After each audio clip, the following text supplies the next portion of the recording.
I know what you're thinking when you hear Oklahoma. Tornadoes, cowboys, cows roaming the street, and well, grass. But I'm here to show you there is so much more to Oklahoma.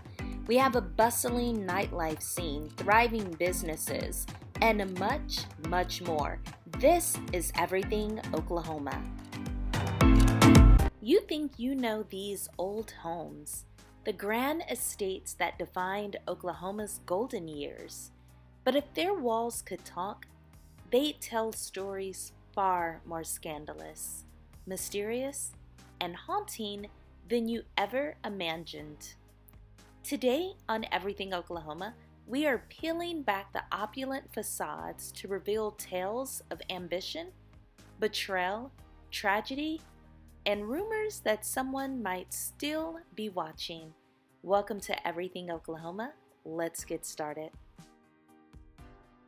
So kicking off at number 1, standing proudly in Oklahoma City, the Overholser Mansion is often called the crown jewel of the city's historic homes. Built in 1903 by Henry Overholser, the man considered the father of Oklahoma City, and his wife Anna Ione, this French chateau-style mansion was once the ultimate symbol of wealth and refinement. Once you go in those beautiful doors, inside, lavish details like ornate woodwork, stained glass, and European furnishings wowed early visitors. Remember, you just didn't see this type of home in Oklahoma. But beneath the grandeur, the home carries whispers of just a little bit of mystery. Many believe that the spirits of Henry and Anna still linger in its halls. Today, the mansion is preserved as a museum where guests not only step back in time to Oklahoma's earliest days of high society, but also feel the haunting presence of the family who never really truly left. Number 2, the Harn Homestead Mansion, William F. Harn House. Now, a federal land agent who settled land run disputes, William Harn built a beautiful Queen Anne Victorian home in 1904.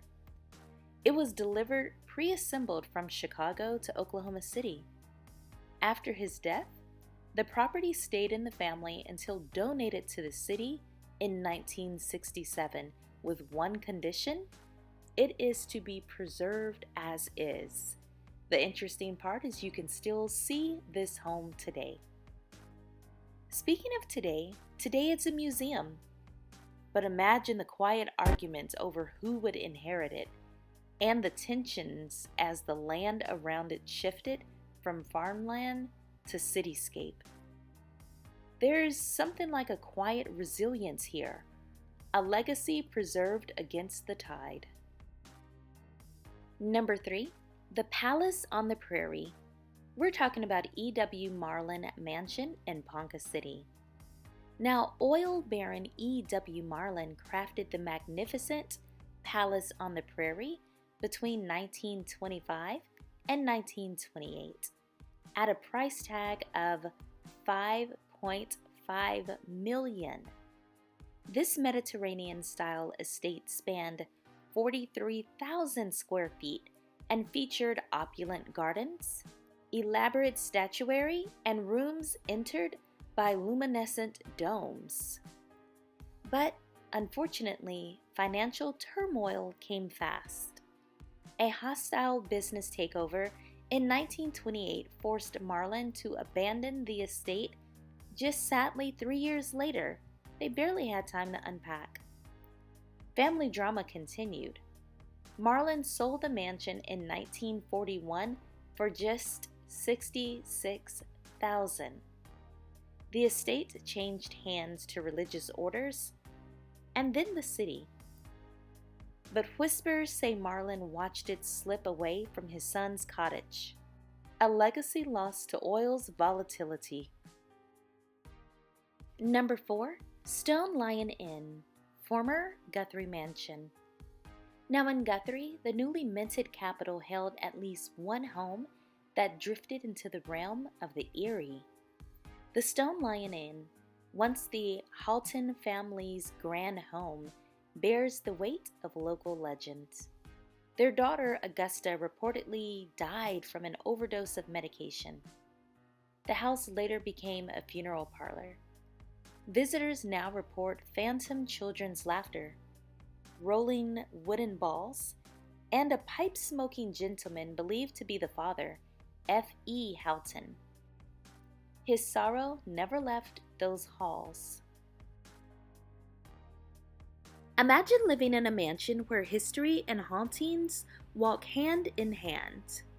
The Oklahoma Governor's Mansion, home to every governor since 1928, carries more than political stories within its walls. It carries ghosts as well. The most famous ghosts? Well, that would have to be William H. Alfalfa Bill Murray, the fiery and controversial 9th governor of Oklahoma, still said to wander the halls. Former Governor Frank Keating once claimed his teenage son saw Murray's ghost stroll right through the basement, leaving them pale with fear. Also, First Lady Kathy Keating even admitted she was tripped on the same 3rd stair where Murray is said to play pranks. So much so that she placed a doll of him that she had made on the step in hopes of calming his rascally little spirit. From footsteps in empty rooms to cabinet doors that open on their own, this mansion isn't just a seat of power. It's one of Oklahoma's most enduring haunted homes. So amongst these homes, rich politics, family rivalries, and tragedies played out behind polished facades. Some people would probably walk by or ride horses by these homes and just wish that they were part of the family, never knowing what was going on inside those walls. These estates definitely saw laughter and parties, and also hushed confrontations, lost fortunes, and broken hearts.